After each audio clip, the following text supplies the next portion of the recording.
Bonjour à toutes et à tous, on commence cette revue de presse en France avec les équipes qui jouaient l'Europe hier, comme l'OL qui a encore gagné.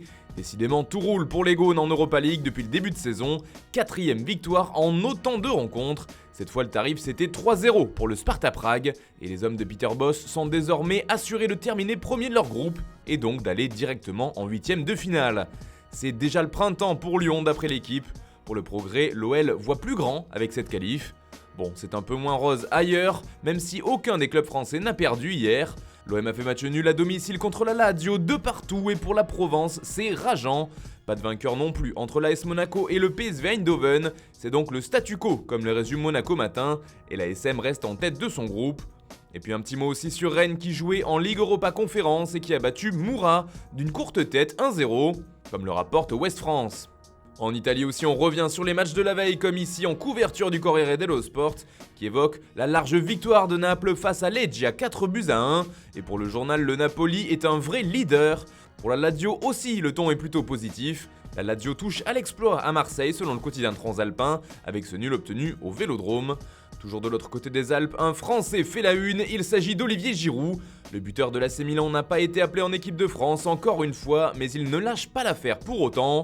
L'équipe de France est un bonus, pas un objectif. Je n'ai jamais dit et je ne dirai jamais que je prends ma retraite internationale. Si Deschamps a besoin, je suis là, a-t-il affirmé. Giroud a aussi avoué que le Milan avait les armes pour battre l'Inter lors du derby ce week-end, mais aussi les armes pour aller chercher le titre en championnat. En Angleterre par contre, c'est un Italien qui fait les gros titres. Il s'agit d'Antonio Conte qui faisait sa grande première sur le banc de Tottenham hier. Et sous ses ordres, les Spurs l'ont emporté 3-2 contre le Vitesse Arnhem après avoir mené rapidement 3-0. Un baptême du feu réussi pour lui, résume ainsi le Daily Express. The Guardian va même plus loin et titre « Les feux d'artifice pour Conte ». Il faut dire que les Spurs avaient perdu 1-0 contre le Vitesse au match aller. Il fallait donc prendre sa revanche pour le club londonien. Enfin, pour le Daily Mail, on peut déjà sentir le style Conte qui s'accroche à la victoire. Toujours outre-Manche, une seconde information fait beaucoup réagir, elle concerne Cristiano Ronaldo et Manchester United.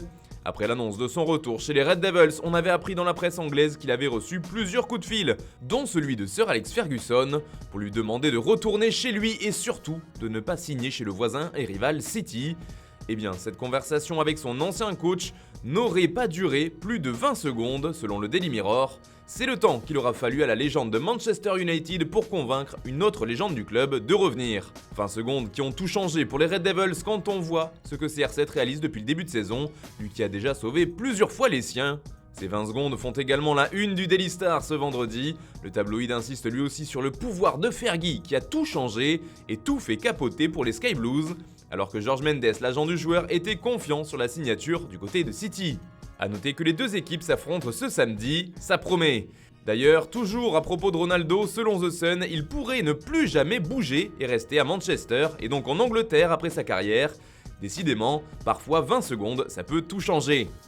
On file en Espagne avec le nouveau Santiago Bernabéu qui fait la couverture de Marca aujourd'hui. La ville Bernabéu, titre même le quotidien espagnol, qui s'enflamme devant ce bijou technologique. Une enceinte connectée flambant neuve dans laquelle il sera bien sûr possible de voir du foot, mais aussi du foot américain, du basket, du tennis ou même des expositions et concerts grâce au toit rétractable du stade. Il sera le nouveau joyau de la capitale ibérique, selon le journal. De son côté, As préfère insister sur le nouveau duo de choc du Real Madrid, Benzema et Vinicius. Tous les deux portent la Casablanca cette année, ça se voit sur le terrain chaque match et ça se sent aussi dans les chiffres, puisqu'ils ont marqué 22 des 35 buts du Real cette saison à eux deux, soit un peu moins de 63%. Et puis on reste en Espagne pour finir ce tour de la presse, mais en Catalogne avec le transfert de Xavi qui est OK selon Sport.